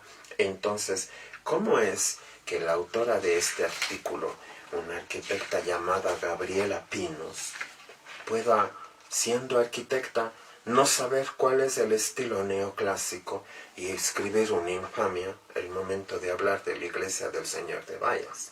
Entonces miren ustedes cómo el libro tiene particularidades. Hermosa fotografía, jodida en las descripciones, por profesionales arquitectos que deberían conocer más que yo, o que usted, o que usted. Yo como historiador conozco estilos artísticos, como crítico de arte también conozco el asunto, y al leer esto yo me he espantado. Pero este tipo de errores son los que joden al libro. Y yo no creo apasionarme cuando digo un ratito, esto es un atropello a la ciudad de Azogues. Entonces miren, amigos míos, el asunto no es tan exagerado de mi parte. Por todo lado hay errores. Necesitaríamos muchos programas si es que fuéramos a hacer un análisis completo. Los 18 articulistas se equivocaron, cada uno en sus áreas, algunos de manera estrepitosa. Este ejemplo de la arquitecta Pinos es otro estrépito, porque dentro de lo patrimonial, las futuras generaciones que no saben de estilos arquitectónicos, aquí tienen un ejemplo de cómo el neoclásico está mal definido. Así de simple. Ahora, en el momento de poder, pongo una idea, yo escribo un artículo y yo, bajo mis criterios de escribir un artículo, pues puedo tener esa defensa, ¿no? Y de alguna forma de ahí se genera nuevamente un debate, ¿no? El debate, ¿no? Yo creo que más bien estas críticas, esperemos y vayan abriendo espacios para tener un debate ya con los actores, ¿no? Con la gente que nos pueda dar su punto de vista. Su apreciación quizá, no un sentido de defendernos, porque evidentemente si nos hemos equivocado, lo más natural es asumir que nos hemos equivocado, ¿no? Sí, frente a eso quisiera decir otra cosa. A mí me parece interesante que se están provocando diálogos con los autores de las infamias, y están ya saliendo a redes y plataformas algunos de los autores. Me parece saludable que vayan reconociendo con humildad que se equivocaron, porque yo dije a José Antonio Barreto en Aries TV que hasta yo como crítico y como escritor e historiador me puedo equivocar. ¿Cuántas veces me habré equivocado en mi vida? Nadie es perfecto. Lo que yo no estoy de acuerdo es que en esas respuestas que están haciendo vienen agravios a mi persona, vienen ofensas a mi persona y vienen hasta amenazas. Yo he presentado ayer en la Fiscalía del Cañar una denuncia en contra del sobrino del señor Juan Solís Muñoz. Señor Solís, yo no sé si usted le mandó a su sobrino a que en la internet me escriban una amenaza tal vez de muerte. El señor llamado Toñito Metralleta Solís, que en la vida real, ya lo he averiguado, por eso hice la denuncia fiscal, en la vida real se llama José Antonio Solís González y es su sobrino, señor investigador Juan Solís, me ha escrito esta amenaza. Es durísimo lo que voy a escribir, pero como lo dijo el sobrino del señor Solís, y como me estoy defendiendo de que no me pueden matar, ni mandar a pegar por la Santa Biblia de Azogues, lo leeré. Este señor Solís me escribe oye mamá verga, no te tomes el nombre de mi familia. Hijo de puta, cuando te vea en la calle te de dejar como perro perreador. Señor Juan Solís, usted reconozca que cometió errores terribles en contra de la historia y no envíe quizás a su sobrino a que esto se resuelva de la manera más vulgar. Por eso me he protegido y esta indagación penal por intimidación, yo la voy a llegar hasta las últimas consecuencias, porque yo creo, como cuencano, que vivo en la Atenas del Ecuador y patrimonio cultural de la humanidad en mi ciudad, y yo no esperaría un atropello de esta índole por haber alzado mi voz y decir que también el señor Juan Solís se equivocó y que posiblemente de lo que yo considero parece que ha sabido copiar y pegar y parafrasear textos. Por eso es el copia y pega o el parágrafo repetido que tiene dentro de su artículo de las artesanías, que el Consejo Editorial no le corrigió y que refleja negligencia investigativa junto a la equivocación de 1947, cuando debía ser 1847, cuando Bartolomé Serrano vivía. Y si eso ha sido objeto de que ahora su familia me amenace, bueno, pues que la justicia llegue a las últimas consecuencias, porque en esto no estoy de acuerdo en este tipo de respuestas y agravios a mi labor cívica de decir un ratito, in honorem veritatis ante todo, en honor de la verdad. Bueno, yo creo que como digo en este espacio, como estamos hablando, sí es bastante delicado las alusiones que se hacen, y bueno, nosotros de alguna forma pedimos a la audiencia, a quienes nos estamos viendo, de alguna forma tratar de entender las partes, ¿no? Ese creo que también es parte de los seres humanos, poder entender. Tal vez usted como sus derechos, pero también la familia, ¿no? Creo que Marcus también este tipo de frontalidad es un poco inédita acá en el contexto, ¿no? Es por la razón que genera estos sentimientos que a mi criterio muchas de las veces son llevados más por emociones encontradas en el momento, que no son meditadas. Y es lo que invitamos a la ciudadanía, ¿no? Que más bien este tipo de situaciones permitan converger en un diálogo, ¿no? En donde se resuelvan estas situaciones, porque al final estamos hablando de una obra que ya está publicada, además, ¿no? Y además, Diego, bueno, usted ya lo había mencionado, ¿no? Su carácter es bastante, no sé, confrontativo, bastante polémico, quizá, su persona. Entonces creo que no es nuevo este tipo de reacciones tal vez a sus comentarios, que de hecho en este contexto no es muy propio, ¿no? La gente acá es más, digamos, recatada, un poco más que se va por las ramas para llegar a un punto. Entonces yo creo que esta frontalidad inédita genera estos sentimientos encontrados, y más bien que a mí me parece interesante que haya este tipo de situaciones, ¿no?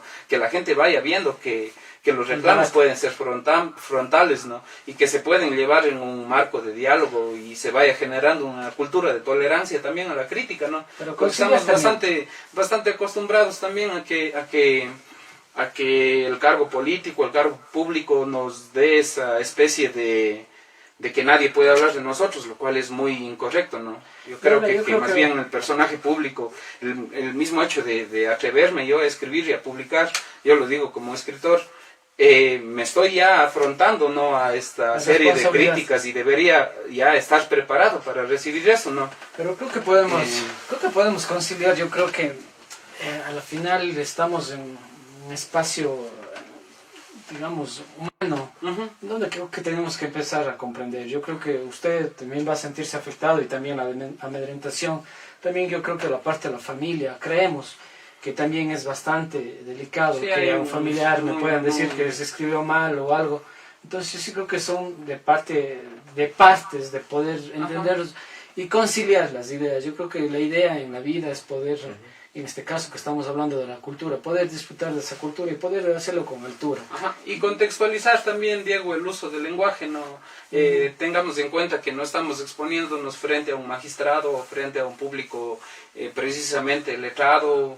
No quiero afirmar tampoco lo contrario, pero hablemos de que si estamos expuestos en un contexto público, quizá deberíamos regular el lenguaje, sí, en el hecho de no generar tanta polémica, ¿no?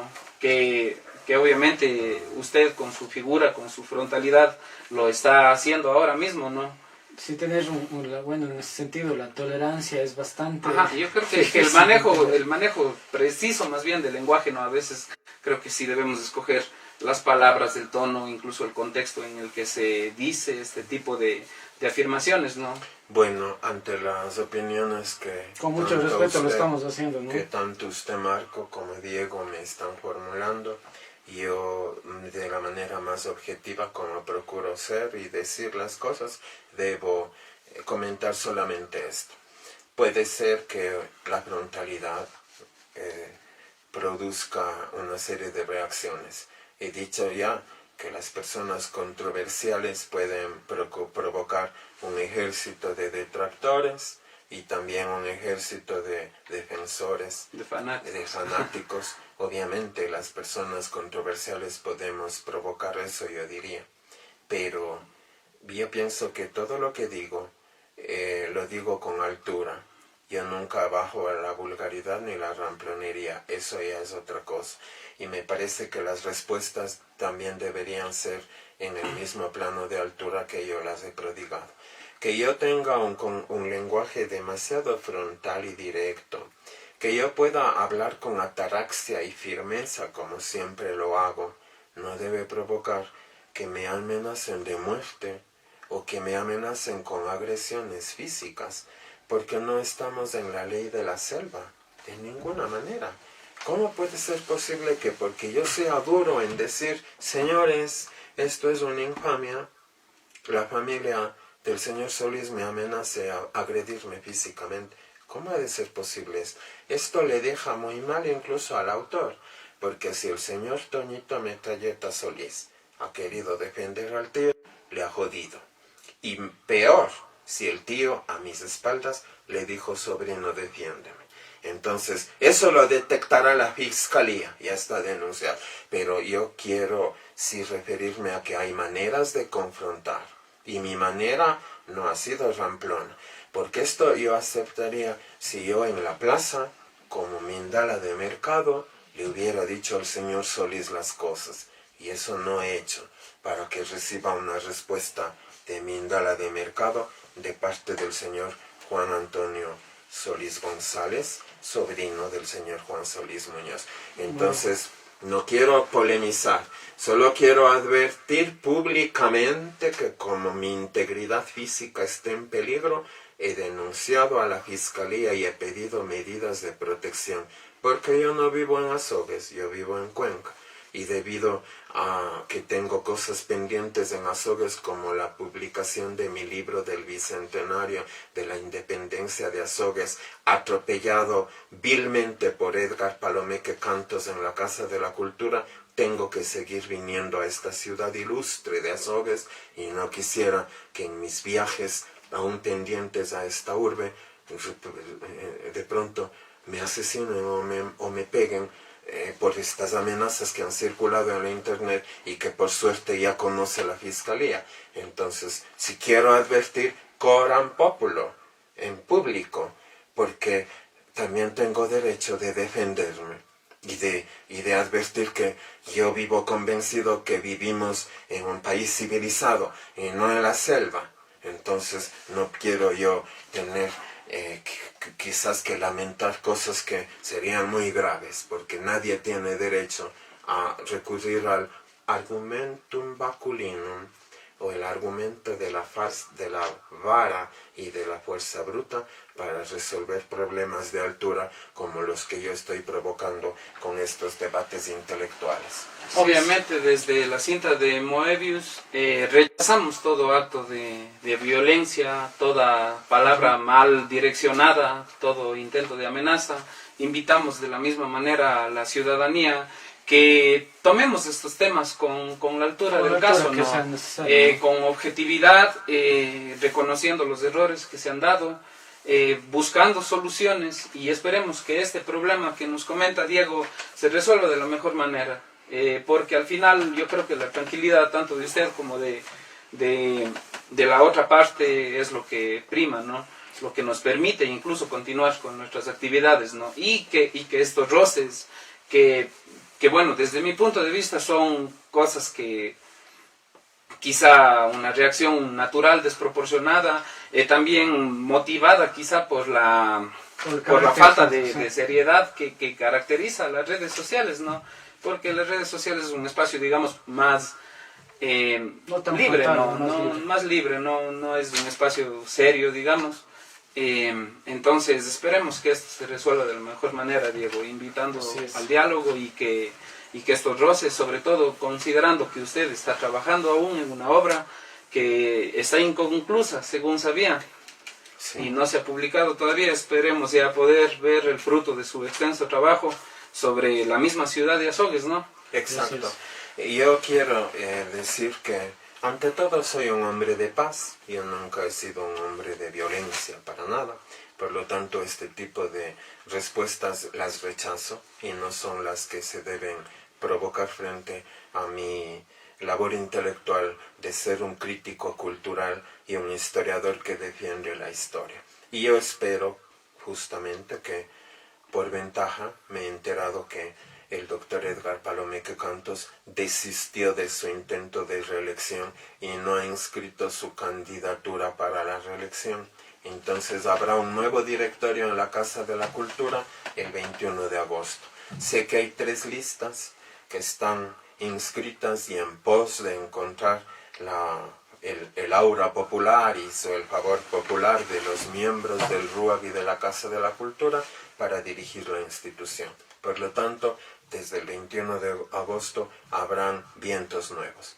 Yo espero que si gana el señor Diego Saquicilí, o el señor Juan Álvarez, o el señor Cristóbal Pichisaca, es el apellido, que es de aquí, de la ciudad del Cañar, si cualquiera de los 3 gana, espero que cualquiera de los 3 tenga la sensatez de decir el libro del Bicentenario de la Independencia de Azogues que la Casa de la Cultura tiene listo y que es mi obra intitulada Azogues, Historia, Arte y Patrimonio, vea la luz, porque yo sí quisiera entregar a la ciudad de Azogues mi libro del Bicentenario. Y como soy un crítico, quiero que comiencen las críticas, que la gente critique mi libro. De lo que sí estoy convencido es de que, debido a que procuro ser responsable, procuré hacer un lindo libro de Azogues, que ojalá sea, frente a este libro, la posibilidad de que Azogues diga, bueno, esta obra está mejor hecha que la Santa Biblia de Azogues, pero la riqueza de un escritor, de un historiador, es que somete sus investigaciones al escrutinio ciudadano. Y yo estaré abierto a todo tipo de críticas de mi obra para construir ese proceso de el patrimonio, la cultura y el arte de Azogues, que en mis investigaciones, que me tomaron un año, me permitieron encontrar dimensiones muy grandes de lo que Azogues ha representado, ora en la cultura, ora en el arte, ora en el patrimonio, como un pueblo que con esto dignifica su condición de patrimonio cultural del Ecuador. Así es. Bueno, efectivamente estamos en este espacio, hemos llegado al tiempo planeado, más bien de nuestra parte, desde la cinta de Moebius.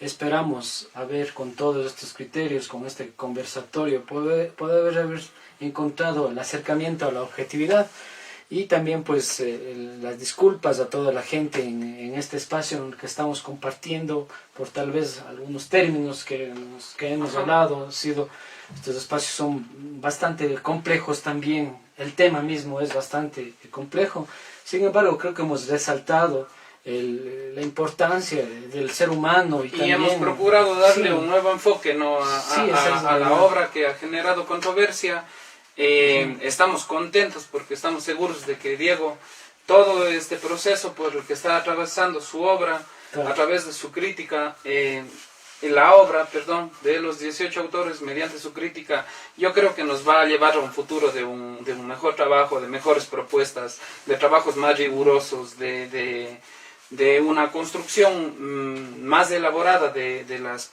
siguientes propuestas. No descartemos la posibilidad de una segunda edición, no descartemos incluso, Diego, su misma colaboración en ediciones próximas de estos mismos textos, ¿no?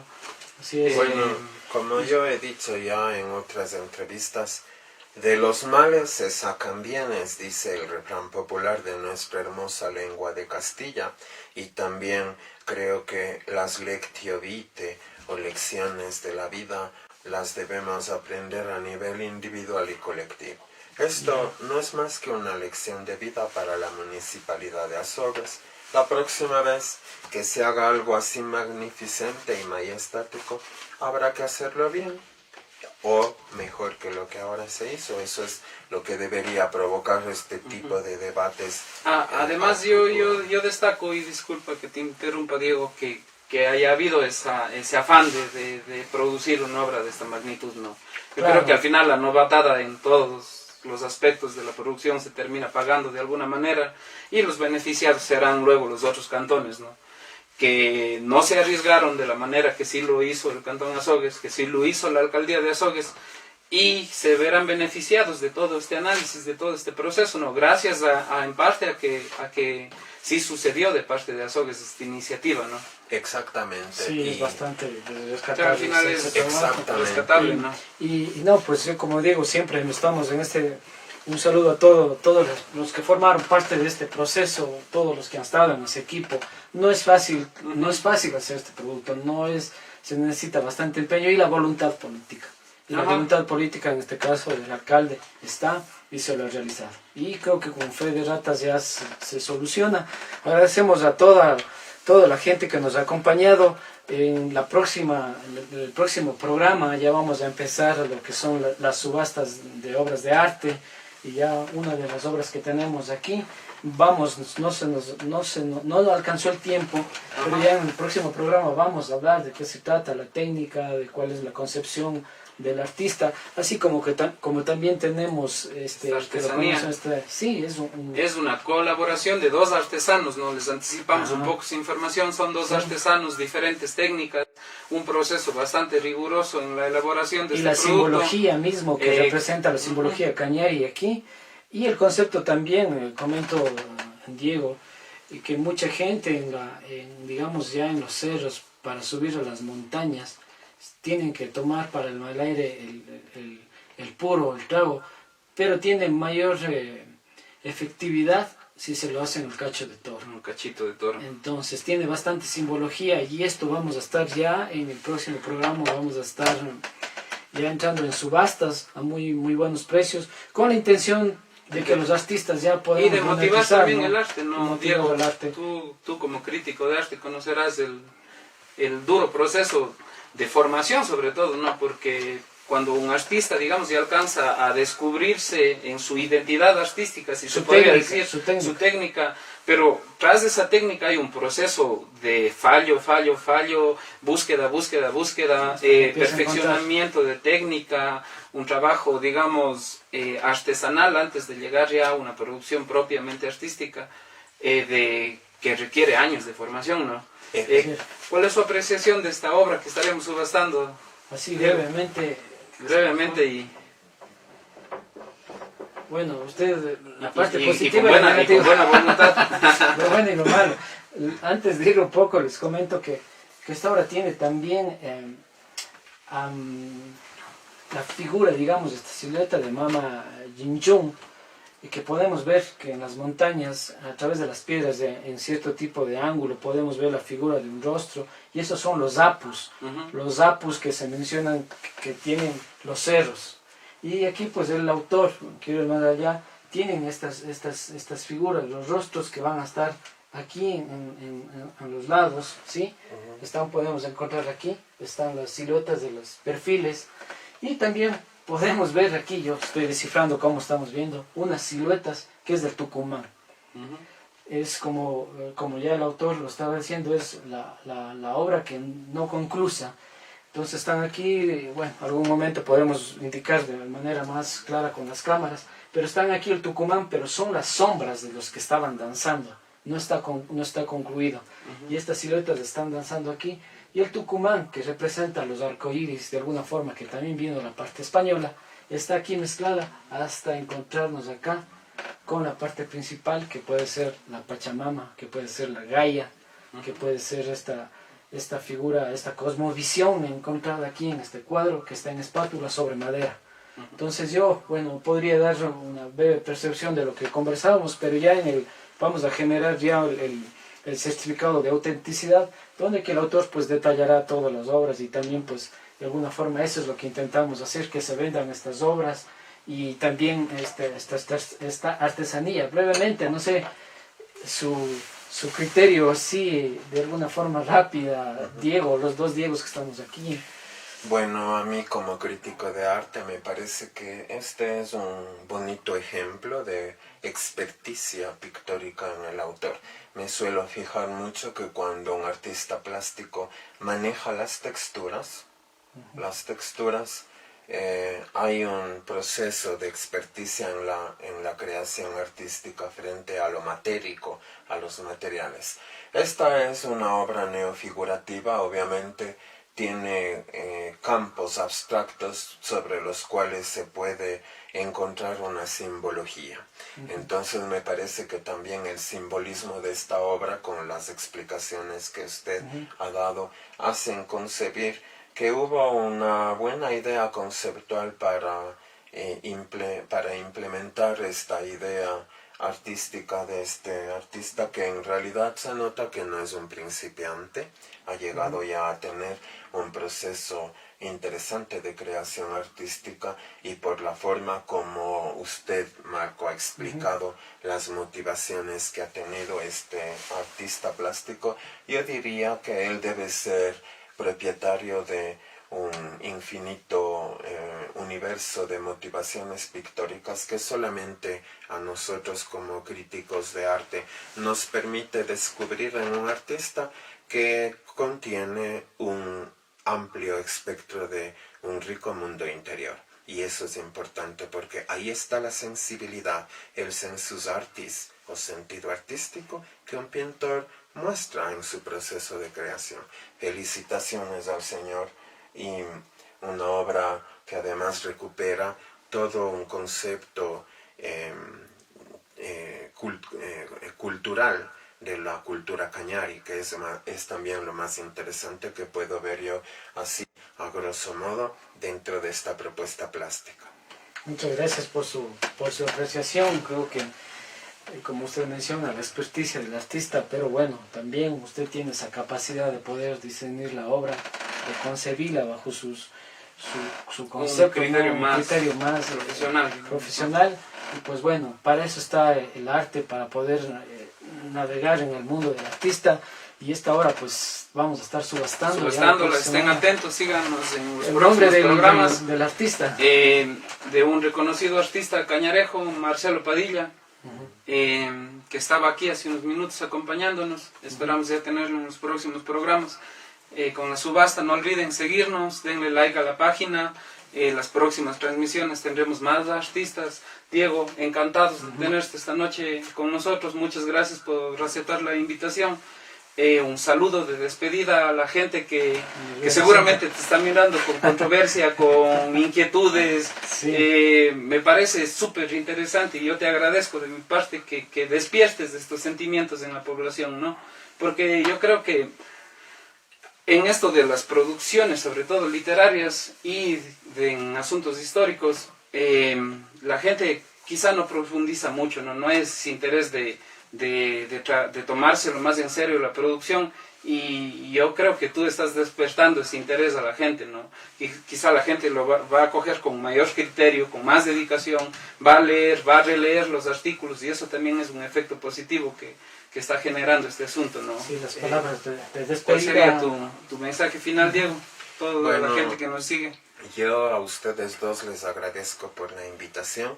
me he sentido muy complacido dentro de este diálogo que se ha dado quizás con eso que a veces se pierde en un debate, la colegialidad afectiva o colegialidad afectiva, que permite que al final hemos terminado como una especie de fratres in unum, hermanos en uno, hablando de temas interesantes. Finalmente yo quisiera decir a quienes me están escuchando, desechéis todo concepto malo sobre mi persona. Yo solo soy una especie, o procuro ser más bien una especie de cooperator veritatis, o cooperador de la verdad. Y la verdad es la meta que a mí me impulsa a hacer este tipo de críticas, con ánimos corrigiendo o intención de corregir. Para concluir, solo debo invocar que no me sorprenden las reacciones que existen frente a mis posturas, porque ya desde la época de la Roma imperial se ha dicho que veritas odium parit, la verdad engendra odio. Pero hay que luchar por la verdad, porque es apasionante que ella sea como una luz que refulge en el horizonte cultural de la patria, como una especie de lux veritatis o luz de la verdad. Muchas gracias y un saludo a todos quienes me han escuchado. Muchas gracias y anunciamos nuestros auspiciantes. Sí, no nos olvidemos que este programa, Diego, llega a nosotros gracias a Cerrillo Maderarte, ubicado en la ciudad de Cañar, sector NAR, su gerente, el propietario, ingeniero Edi Muyulema. Gracias a Bioindustrias Purita, empresa de biotecnología del Cantón Cañar, y gracias a Cárdenas Alvarado, estudio jurídico en el Cantón Cañar, nuestros auspiciantes y quienes han permitido estos interesantes diálogos. Diego. Así es, muchas gracias a todos los productores, a todo el equipo que se encuentra detrás de la pantalla, a todo el equipo, muchas gracias a toda la gente, agradecemos por la cinta de Moebius y estaremos ya en el próximo programa con más sorpresas. Gracias a todos. Bueno. Estamos...